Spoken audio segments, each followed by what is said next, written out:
एक बार पुनः आप सभी लोगों का आपके अपने YouTube चैनल साहित्य आप तक पर आप सबका हम स्वागत करते हैं। आशा करते हैं कि आप लोग अच्छे होंगे और कल की वीडियो को देखने के बाद आप लोगों को छंद के विषय में बहुत सारी जानकारी मिली होगी, आपको अच्छा लगा होगा।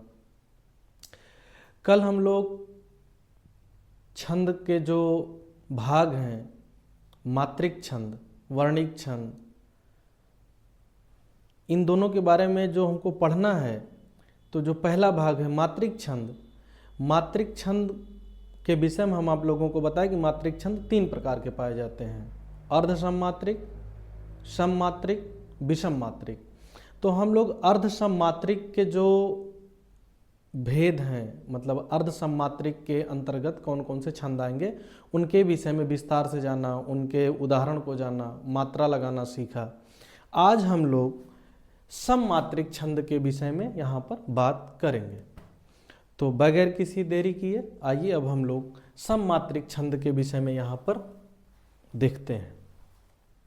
तो सममात्रिक छंद में जितना हम आपको नाम बताए हैं उसमें से सिर्फ आपको 4 के विषय में पढ़ना है, उन्हीं के विषय में हम आपको बताएंगे। बाकी जो अन्य नामों को हम लिखे थे आप उनके विषय में जानते रहिएगा कि हाँ ये सममात्रिक छंद हैं, वो परीक्षा में पूछे नहीं जाते। आपका इन्हीं 4 से काम हो जाएगा, चाहे आप 9, 10, 11, 12 के छात्र हैं या आप टीजीटी पीजीटी के हैं या कंपटीशन के हैं, तो आपका इन्हीं से काम हो जाएगा।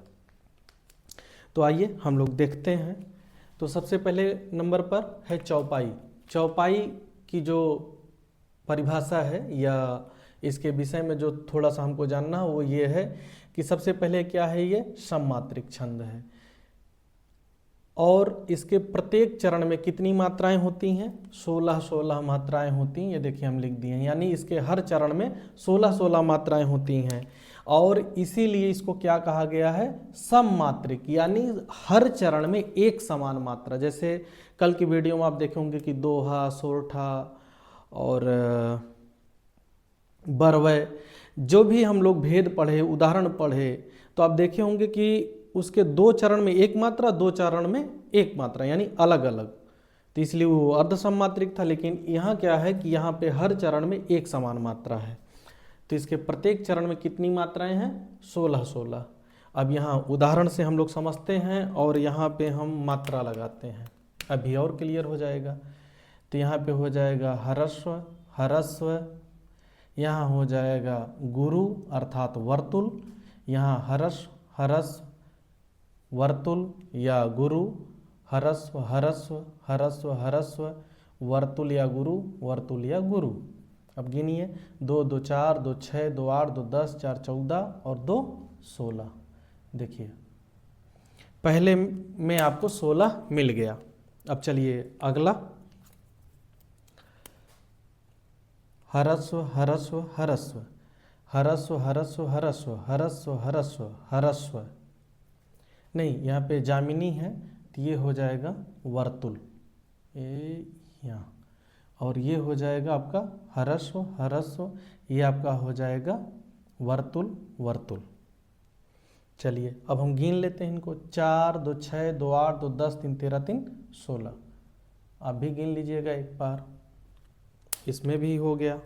आइए यहाँ पे देख लेते हैं, हरस्व, वर्तुल या गुरु, क्योंकि ऐ की मात्रा है, यहाँ पे भी वर्तुल हो जाएगा, वो की मात्रा है, या गुरु, यहाँ हरस्व, यहाँ आपका हो जाएगा बड़े ऊ की मात्रा है तो वर्तुल, हरस्व, हरस्व, हरस्व, हरस्व, यहाँ पे आपका हो जाएगा दोनों गुरु या वर्तुल। गिन लीजिए, 2, 2, 4, 2, 6, 2, 8, 2, 10, 3, 13, 3, 16। इस प्रकार आपकी 3 लाइन में हो चुका है। अंतिम वाले का भी हम लोग आइए देखते हैं।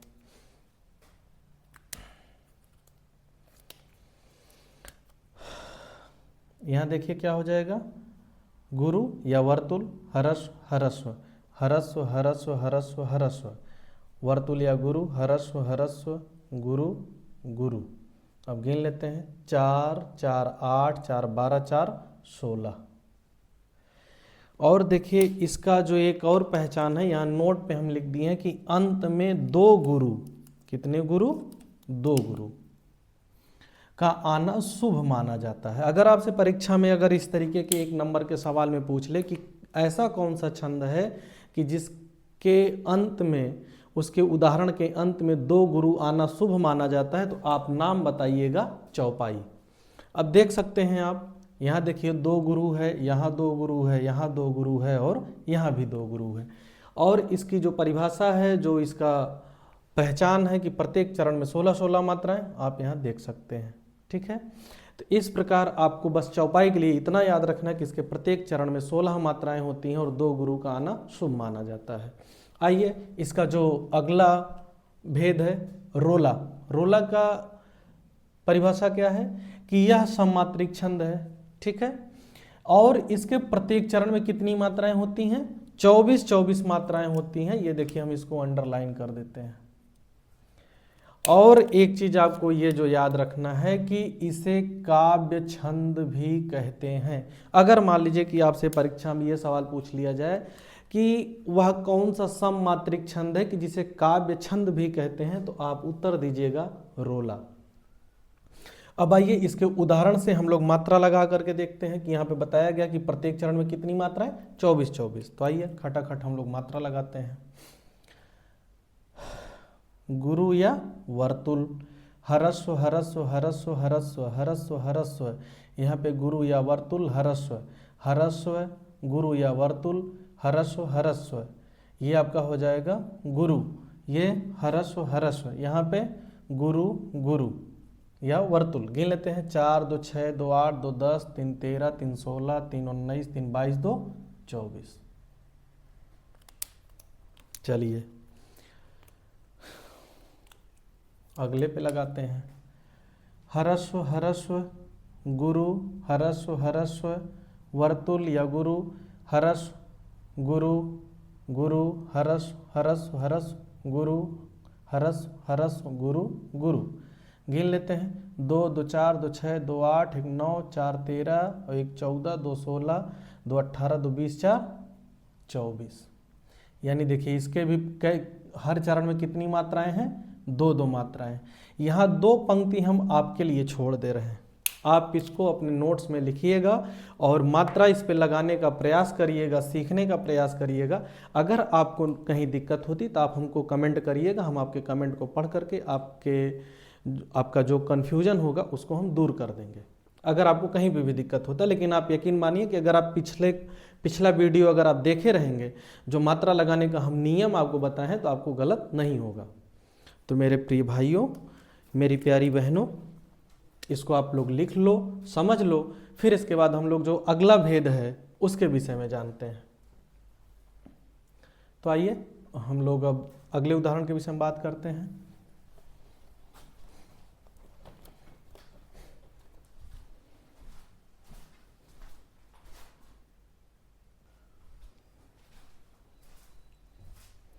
तो आइए अब जो आगे का भेद है हम उसके विषय में समझते हैं। तो अगला जो नंबर है वो किसका है? गीतिका का। और इधर कौन है? हरि गीतिका। इन दोनों को एक साथ लिख दिए ताकि आपको याद करने में थोड़ी आसानी हो। तो आइए दोनों के उदाहरण और उनकी पहचान देखते हैं। तो सबसे पहले यह सममात्रिक छंद है। ये देखिए, सॉरी हम मंद लिख दिए हैं। यह सममात्रिक छंद है। ठीक है, प्रत्येक चरण में 26 मात्राएं होती हैं। ये हम हिंदी में लिख दें तो आप लोग कंफ्यूज मत होइएगा, इसको हम गोला कर देते हैं। कितनी मात्राएं? 26 मात्राएं होती हैं। 14 और 12 मात्राओं पर यति होता है और अंत में एक लघु मात्रा और एक गुरु मात्रा। ये देखिए, गुरु मात्रा का हम वर्तुल रेखा का हम ये सांकेतिक चिन्ह बना दिए हैं। अंत में एक लघु एक गुरु होता है। और 14 और 12 पे क्या होता है? यति होता है। यति का अर्थ हम आपको पहले ही बताए हैं पहली वीडियो में कि यति का मतलब होता है रुकना। तो सममात्रिक छंद है, प्रत्येक चरण में 26 मात्राएं होती हैं। 14 और 12 मात्राओं पर यति होता है, अंत में एक लघु और एक गुरु होता है। तो आइए हम लोग अब यहाँ पे मात्रा लगा करके इसको देखते हैं। तो देखिए, ये हो जाएगा वर्तुल या गुरु। ये री है, आ ई उ री हरस्व स्वर, तो ये हो जाएगा हरस्व, ये हो जाएगा वर्तुल या गुरु, ये हो जाएगा वर्तुल, ये हो जाएगा वर्तुल, ये हो जाएगा हर्ष, ये हो जाएगा वर्तुल और ये हो जाएगा वर्तुल यानी गुरु। ये अन्य में देखिए ये संयुक्त व्यंजन है, यहाँ पे संयुक्त वर्ण है या संयुक्त शब्द है, तो ये आ हो जाएगा गुरु, यह हो जाएगा हर्ष, ये हो जाएगा गुरु या वर्तुल, ये हर्ष हर्स्व गुरु हर्ष गुरु। पहले गिन लेते हैं, 2 1 3 3 4 7 5 12 12 5 17 4 21 21 और 5 26। कितनी मात्राएं होती हैं? 26। ये उदाहरण ये हो गया। और देखिए यति 14 और 12 पर क्या होता है? यति होता है, ये भी गिन लीजिए। देखिए 3 2 5 5 2 7 7 3 10 और 4 14। यहाँ पे आप देखिए ये क्या लगा हुआ है? कामा। यानी इसका मतलब क्या है कि आपको यहाँ थोड़ा सा रुकना है जब आप कविता को पढ़ते हैं। जैसे मातृभूषी मातृभू है, अब थोड़ा सा ठहरिए। अन्य से तुलना नहीं, 5 4 9 3 12, यानी 14 और 12 पे क्या है? यति है। अगला उदाहरण देख लीजिए, यहाँ पे मात्रा हम लोग लगाते हैं, ये हो जाएगा गुरु। ये प्रभो, जो प्रभो लिखा है इसमें आपको हम बताएं कि ये देखिए पा क्या है? आधा है, और रा क्या है? पूरा है, भो, ठीक है, ये इस तरीके है। तो अब राज आधा, ये पा आधा होने के कारण ये आधा है, तो इसलिए इसकी कोई मात्रा बनेगी नहीं। और रा का क्या बनेगा? हर्स्व, तो इसलिए यहाँ पे कौन सी मात्रा लगेगी? हर्स्व। यहाँ पे क्या हो जाएगा? गुरु, गुरु या वर्तुल, गुरु या वर्तुल। यहाँ देखिए ये चिन्ह को हम थोड़ा सा अनुस्वार को थोड़ा मोटा कर देते हैं ताकि आपको दिखाई दे साफ, है ना। चंद्र बिंदु है नहीं, यानी अनुनासिक है नहीं, कौन है? हर्स्व है, तो हर्स्व के अनुस्वार है, तो अनुस्वार के कारण यहाँ पे कौन सा मात्रा लगेगा? गुरु या वर्तुल। ये हो जाएगा हर्स्व, ये हो जाएगा वर्तुल या गुरु, ये भी वर्तुल या गुरु। यहाँ पे देखिए गुरु हर्स्व, हर्स्व हर्स्व गुरु, गुरु हर्स्व। ये दीर्घ स्वर है, हाँ दीर्घ स्वर है, जैसे बड़ा बड़ी बड़ा उ ए ऐ ओ औ, तो यहाँ पे क्या हो जाएगा? गुरु। अब इसको भी गिन लीजिए आप, 5 5 10 4 14। सबसे पहले आप देखें यहाँ कामा लगा हुआ, तो 14 पे क्या हो गया? यति हो गया। 3 4 7 5 12, यहाँ पे 12 पे क्या हो गया? यति हो गया। तो 14 और 12 जोड़ करके कितना हो गया? 26 हो गया। देखिए यहाँ पे हम अंग्रेजी में लिख दे रहे हैं, यहाँ पे हिंदी में लिखे हैं, तो आप कंफ्यूज मत होइएगा, हम दोनों तरीके लिख दे रहे हैं। आइए अब हम ये मिटाते हैं और यहाँ मात्रा लगाते हैं।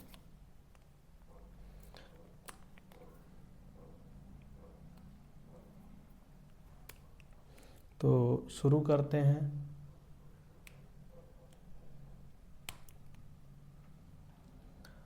अब देखिए यहाँ पे हम क्या करेंगे कि पहले इसको हम, हाँ यहाँ पे देखिए ये हो जाएगा, सॉरी यहाँ पे ये हो जाएगा आपका गुरु, ठीक है। अब यहाँ पे घा क्या है? आधा है, रा पूरा है, इसलिए यहाँ पे कौन सा मात्रा लग जाएगा? गुरु। यहाँ पे गुरु, यहाँ पे गुरु, यहाँ पे हर्स्व, दूर गुणों सब, सॉरी यहाँ पे रा आधा है, ठीक है, रा ये आधा है, गा है, तो संयुक्त होने के कारण यहाँ पे देखिए क्या हो जाएगा?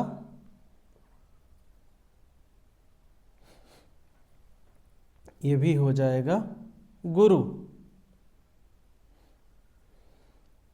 और ये हो जाएगा आपका हर्ष, ये हो जाएगा गुरु, ये हो जाएगा गुरु। तो 2 2 4 4 3 7 4 11 4 15, एक मात्रा कोई बढ़ रहा है, तो कौन सा बढ़ रहा है उसको हम लोग देखते हैं। फिर से हम लोग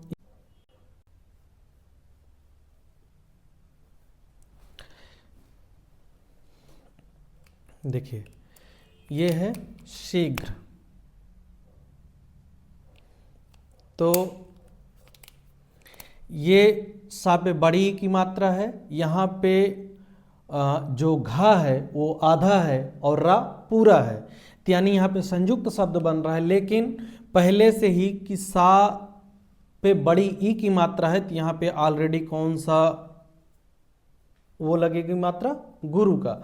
अब घा आधा है, लेकिन ये जुड़ने के कारण यहाँ पे सा पे पहले से ही बड़ी ई की मात्रा लगी, तो इसलिए यहाँ पे गुरु लगेगा। अब ये रा अकेले है, तो यहाँ पे क्या हो जाएगा, हर्ष। यहाँ पे देखते हैं सारे, यहाँ हो जाएगा गुरु, यहाँ पे भी हो जाएगा गुरु। अब यहाँ देखते हैं, ये देखिए थोड़ा सा मिट गया था, दुर्गुणों, ठीक है। अब रा है, आधा है, ये छोटा ऊ है, और यहाँ पे गा पूरा है, लेकिन अब ये संयुक्त होने के कारण यहाँ पे कौन सा मात्रा बन जाएगा, गुरु। यहाँ पे ऑलरेडी ये छोटा है, छोटा ऊ की मात्रा लगाती है, क्या रहेगा, हर्ष, और ये क्या हो जाएगा, गुरु, ये क्या हो जाएगा, गुरु। अब जोड़ते हैं मात्रा को, तो 3 और 4 7 और 5 12 2 14, यहाँ पे ये देखिए लगा हुआ है, ये आपका हो गया कामा। अब आगे की मात्रा को देखते हैं, गुरु बड़े ओ की मात्रा है, हर्ष हर्ष हर्ष गुरु, यहाँ पे देखिए गुरु हर्ष गुरु, तो 4 3 7 और 5 12, यानी सब मात्रा को मिला करके कितना हो गया, 26, और 14 12 पे क्या हो गया, यति हो गया। थोड़ा सा ये सब क्या है कि कठिन वर्ड हैं, इनको आपको समझना होगा। जैसे आप शीघ्र को आपको तोड़ना होगा, देखिए शीघ्र को आप ऐसे लिखेंगे, सी आधा घर शीघ्र, तो यहाँ पे घ आधा है। अब ये इसके पहले का वर्ण गुरु हो जाएगा, लेकिन ये पहले से ही गुरु है, तो अब और कितना गुरु होगा, तो ऑलरेडी यहाँ पे गुरु का मात्रा लग चुका है, चिन्ह जो सांकेतिक चिन्ह है यहाँ पे हर्स्व है, ठीक है। तो आप इसको समझ लीजिए, ये उदाहरण आप देख लीजिए, ये गीतिका का हो गया। आइए हम लोग अब हरिगीतिका के विषय में बात करते हैं। परिभाषा क्या है कि यह सममात्रिक छंद है। प्रत्येक चरण में कितनी मात्राएं होती हैं, 28 मात्राएं होती हैं। कितनी, 28 28 मात्राएं होती हैं। अंत में लघु गुरु का प्रयोग प्रचलित है, ठीक है। यहां देखिए एक चीज आपको हम बताना भूल गए, अंत में एक लघु और एक क्या आता है, गुरु आता है। देख लीजिए यहाँ पे लघु है, यहाँ पे गुरु है, यहाँ लघु है, यहाँ गुरु है, यहाँ लघु है, यहाँ गुरु है, यानी पूरी जितना इसका जो पहचान है वो सब कुछ आपको इस उदाहरण से प्रूफ हो रहा है, यानी ये बिल्कुल सही है। अब यहाँ देखिए कि अंत में लघु गुरु का प्रयोग प्रचलित है और प्रत्येक चरण में कितनी मात्राएं होती हैं, 28। यहाँ पे हम मात्रा को पहले लगा दिए हैं, पहले मात्रा आप गिन लीजिए, हम लोग गिन लेते हैं, इसके बाद आपको बताते हैं, क्योंकि यहाँ पे भी कुछ कठिन वर्ड हैं, उनको तोड़ करके आपको बताते हैं। तो देखिए 5 2 7 2 9 3 12 4 16 2 18 3 21 21 4 25 और 3 28, यहाँ लिख देते हैं 28, 4 3 7 7 5 12 6 18 1 19 19 और 4 23 और 5 28, 28। ये आपके हो गए क्लियर, 28 मात्रा। अब आइए देखिए लगे कैसे हैं। अन्याय, यहाँ छोटा आ है, यहाँ आधा ना है, या है, बड़े आ की मात्रा है। अब ये संयुक्त वर्ण होने के कारण जो संयुक्त वर्ण में, संयुक्त शब्द में जो पहले होता है, संयुक्त शब्द में जो पहले का अक्षर होता है वो क्या हो जाता है, वहाँ पे कौन सा मात्रा लगता है, गुरु का, इसलिए इस आ के नीचे क्या लगा, गुरु। और यहाँ पे जो या है ये पहले से ही गुरु है, इसलिए यहाँ पे भी कौन सा मात्रा का प्रयोग हुआ, गुरु का।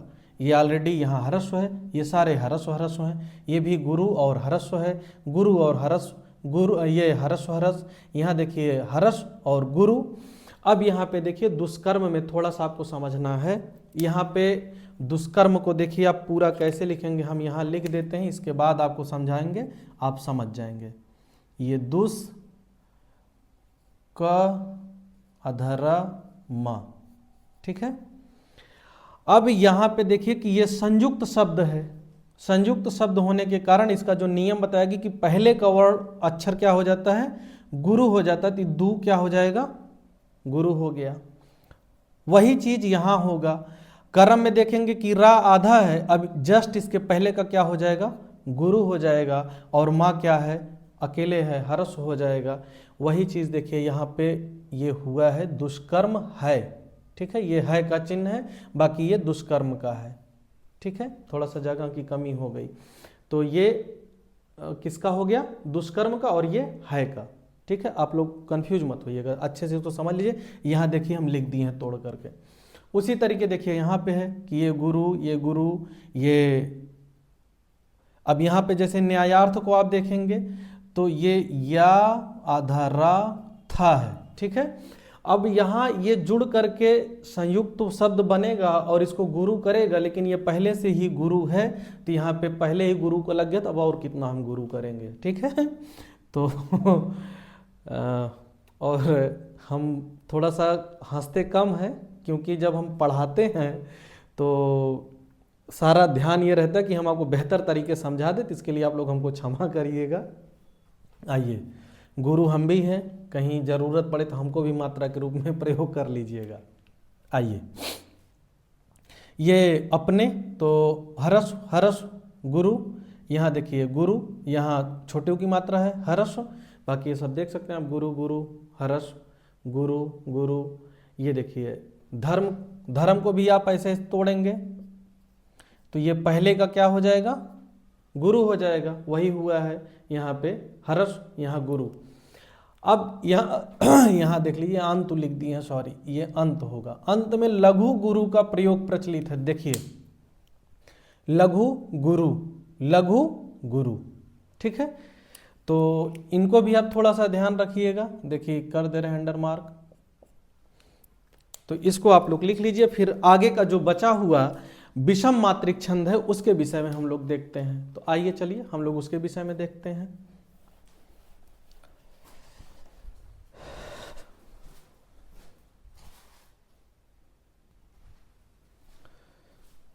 तो मेरे प्रिय भाइयों और मेरी प्रिय बहनों, अभी तक आप लोग उदाहरण में गुरु मात्रा लगा रहे थे, अब हम आपको एक गुरु छंद ही पढ़ाने जा रहे हैं, जो नाम तो छोटा है लेकिन बहुत विराट है।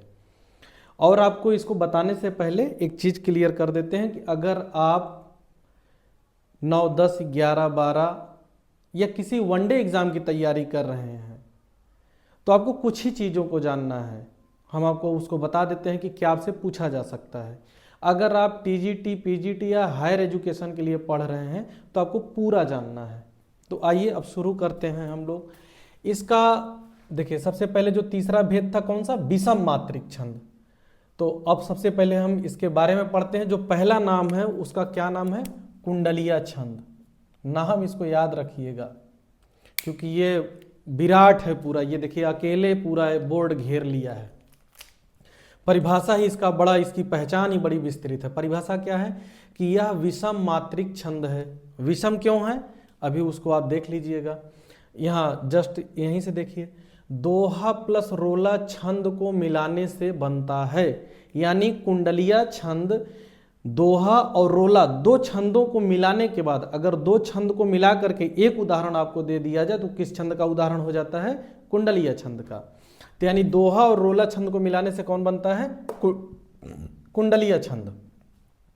फिर प्रथम 2 पंक्ति दोहा, 4 पंक्तियां रोला की होती हैं। अर्थात 2 पंक्तियां दोहा छंद की और 4 पंक्तियां रोला छंद की मिल करके क्या, कौन सा छंद बनती हैं, कुंडलियां। यहां देखिए 2 पंक्तियां दोहा छंद की हैं और 1, 2, 3, 4 पंक्तियां किस छंद की हैं, रोला छंद की हैं। तो दोहा और रोला को मिला करके क्या बना, कुंडलियां। तो यहाँ देखिए लिख दिया प्रथम 2 पंक्ति दोहा और 4 पंक्ति, इसको हम अंडर मार्क कर देते हैं। बाद की जो 4 पंक्तियां होती हैं लिख देते हैं बाद की 4 पंक्तियां रोला छंद की होती हैं। इन दोनों को मिला करके तब क्या बनता है, कुंडलिया छंद। इस छंद का चौथा चरण 5वें चरण में यथावत आता है। इस छंद का चौथा चरण कौन सा होगा, ये होगा। देखिए अभी तक पंक्ति की बात हो रही थी, लेकिन ये यहाँ तक जहाँ पे ये कामा लगा है, जहाँ ये कामा लगा है, ये क्या है, ये एक चरण है। तो क्या है कि इस छंद का चौथा चरण आपका यही हो जाएगा, ठाऊ न रहत निदान। पांचवें चरण में यथावत आता है, ये देखिए आपका पांचवा चरण है, पांचवा चरण में यथावत आ गया कि ठाऊ न रहत निदान।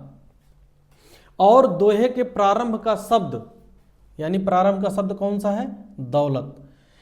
प्रारंभ का शब्द रोला के अंत में आता है, देखिए दौलत आया ना, दौलत दौलत। तो ये इसके पहचान है। मात्रा के लिए आपको परेशान नहीं होना, सिर्फ इसका जो विस्तृत पहचान है, आप कैसे पहचानेंगे इसको जानना है। और अगर आप टीजीटी पीजीटी हायर इन तीन को छोड़ करके किसी भी परीक्षा की तैयारी करते तो आप इसी के विषय में जानते रहिए। जैसे आपसे सवाल क्या पूछ लेगा कि दोहा और रोला दो छंदों को मिला करके कौन सा छंद बनता है, तो आपको बताना होगा कुंडलिया छंद। ऐसे पूछ लेगा कि कुंडलिया छंद मात्रिक है कि वर्णिक है, तो आप बताएंगे कि मात्रिक छंद है। फिर सवाल पूछ सकता है कि कुंडलिया छंद विषम मात्रिक है कि किस प्रकार का है, सम मात्रिक अर्ध सम मात्रिक, तो आप बताइएगा विषम मात्रिक, दोहा रोला को मिला करके बना है। या आपसे ऐसे पूछ सकता है कि वह कौन सा ऐसा छंद है कि जिसका प्रथम 2 पंक्ति दोहे का और 4 पंक्ति रोला का होता है, तो आप बताइएगा कुंडलियां। फिर यहां से सवाल बना सकता है कि ऐसा कौन सा छंद है कि जिसका चौथा चरण पांचवें चरण में यथावत आता है, तो आप बताइएगा कुंडलियां। या इसका कम चांस है कि दोहे का प्रथम शब्द रोला के अंत में आता है, या हो सकता है कि यहां से भी बना ले। तो इसकी पहचान आप जानते रहेंगे तो आप आसानी से पहचान लेंगे। और देखिए दोहा और रोला के विषय में जस्ट अभी आप पहले पढ़ करके आ रहे हैं कि दोहा छंद का क्या पहचान है, रोला छंद का क्या पहचान है। यहाँ देखिए मात्रा भी हम लगा दिए कि पहले दोहा का है कि पहले और तीसरे चरण में 13-13, दूसरे और चौथे में 11-11 मात्राएं होती हैं। तो हम देखिए मात्रा लगा करके यहाँ गिन करके लिख दिए हैं पहले से। रोला के विषय में आप पढ़ें कि इसके हर चरण में कितनी मात्राएं होती हैं, 24 मात्राएं होती हैं। यह सम मात्रिक छंद, तो यहाँ पे एक पे हम लगा दिए हैं, बाकी ये 3 आपके लिए छोड़ दिए हैं प्रैक्टिस के लिए। आप इस पे लगाइएगा कॉपी में लिख करके नोट्स में। अगर कहीं दिक्कत होगा तो आप हमको कमेंट करके बताइएगा, फिर हम आपको कमेंट आपका देख करके हम आपकी समस्या का समाधान कर देंगे। तो ये पूरा कुंडलिया छंद के बारे में है, इसको आप लिख लीजिए। फिर एक बच रहा छप्पय, तो उसके बारे में हम लोग उसके बारे में भी पढ़ लेते हैं। तो आइए हम लोग अब छप्पय के विषय में पढ़ते हैं।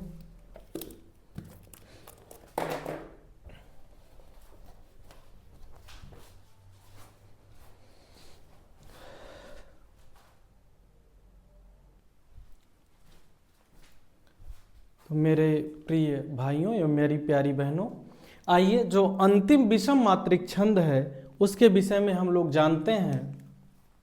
तो अगला जो अंतिम है इसका नाम है छप्पय। इसकी भी जो पहचान है थोड़ा विस्तृत है, थोड़ा ध्यान दीजिएगा कि यह विषम मात्रिक छंद है। यहाँ पे लिखा भी हुआ है, सबसे पहले क्या है, विषम मात्रिक। हाँ देखिए कुंडलिया में हम आपको बताना भूल गए कि विषम मात्रिक किसको क्यों कहते हैं, क्योंकि आप देख रहे हैं कि रोला और उल्लाला और दोहा प्लस रोला से यानी अकेले नहीं है, ये 2 लोगों को मिला करके एक हुए हैं, इसलिए ये क्या है, विषम मात्रिक है। क्यों, क्योंकि दोहा का अलग मात्रा है, रोला का अलग मात्रा है, रोला का अलग मात्रा है और उल्लाला का अलग मात्रा है, और इन दोनों अलग अलग मात्राओं के छंद को मिला करके ये दोनों लोगों का निर्माण हुआ है, इसलिए क्या है, विषम मात्रिक है। तो विषम मात्रिक छंद है, रोला प्लस उल्लाला को मिला करके बनता है कौन, छप्पय। इसमें 6 चरण होते हैं, यहाँ देखिए हम उदाहरण लिख दिए हैं, इसलिए इसे छप्पय छपरी अंडरलाइन कर देते हैं सबको, छप्पय छपरी या षटपदी, यानी षट मतलब होता है 6, षटपदी भी कहा जाता है। प्रथम 4 चरण रोला और अंतिम 2 चरण क्या होता है, उल्लाला का होता है, जिसको मिला करके क्या बनता है, छप्पय। ये देखिए ये जो 4 चरण हैं, प्रथम 4 चरण किसके हैं, रोला के, और जो ये अंतिम 2 चरण हैं ये किसके हैं, उल्लाला के। तो यहां हम लिख देते हैं उल्लाला, और यहां देखिए लिख देते हैं रोला, यानी रोला और उल्लाला को मिला करके कौन बना, छप्पय बना। ये 4 चरण रोला, 2 चरण उल्लाला। मात्रा हम आपको इसलिए नहीं लगा रहे हैं यहाँ पे कि ये हम आपके लिए छोड़ रहे हैं, रोला और उलाला के विषय में हम आपको अच्छे से समझा दिए हैं और मात्रा लगाने के लिए भी आपको समझा दिए हैं। तो एक बार आप इस पे मात्रा लगा के देखिएगा। अगर आपको दिक्कत होगा तो आप हमको बताइएगा, कमेंट करिएगा, हम उस समस्या का समाधान कर देंगे। और जब आप मात्रा लगाएंगे और सही होगा तो आप देखिएगा कि बड़ा अच्छा लगेगा, अंदर से अच्छी फीलिंग आएगी। तो ये पूरा है छप्पय छंद, इसके विषय में आप लोग देख लीजिए और इसको एक अपने लिए प्यारा सा नोट्स बना लीजिए। ये आपको नौकरी मिलने तक काम आने वाला है, ये हम आपसे कह रहे हैं, ये हमारा विश्वास है। आपको कहीं से अलग से छंद पढ़ने की ज़रूरत नहीं पड़ेगी। तो आज की इस वीडियो में मेरे प्रिय भाइयों, मेरी प्यारी बहनों, इतना ही। आज मात्रिक छंद पूरा हो गया, अब बचा है वर्णिक छंद। अगली वीडियो में हम लोग वर्णिक छंद के जो महत्वपूर्ण भेद हैं, जो महत्वपूर्ण वर्णिक छंद हैं, उनके विषय में जान करके छंद को ख़त्म करेंगे। तो इसको आप लोग लिख लीजिए। और वीडियो कैसा लग रहा है, हम पढ़ा कैसा रहे हैं, आपको समझ में आ रहा है कि नहीं आ रहा है, ये कमेंट करके आप ज़रूर बताइएगा। और अगर सब कुछ अच्छा है, हमारी मेहनत अच्छी लग रही है और हमारे द्वारा पढ़ाया गया मैटर आपको अच्छा लग रहा है, तो वीडियो को लाइक भी कर दीजिएगा और थोड़ा सा हमको सपोर्ट करिए, हमारा उत्साहवर्धन करिए, अपने इष्ट मित्रों को भेजिए, सब्सक्राइब भी करवा लीजिए। धन्यवाद, मिलते हैं फिर अगली क्लास में।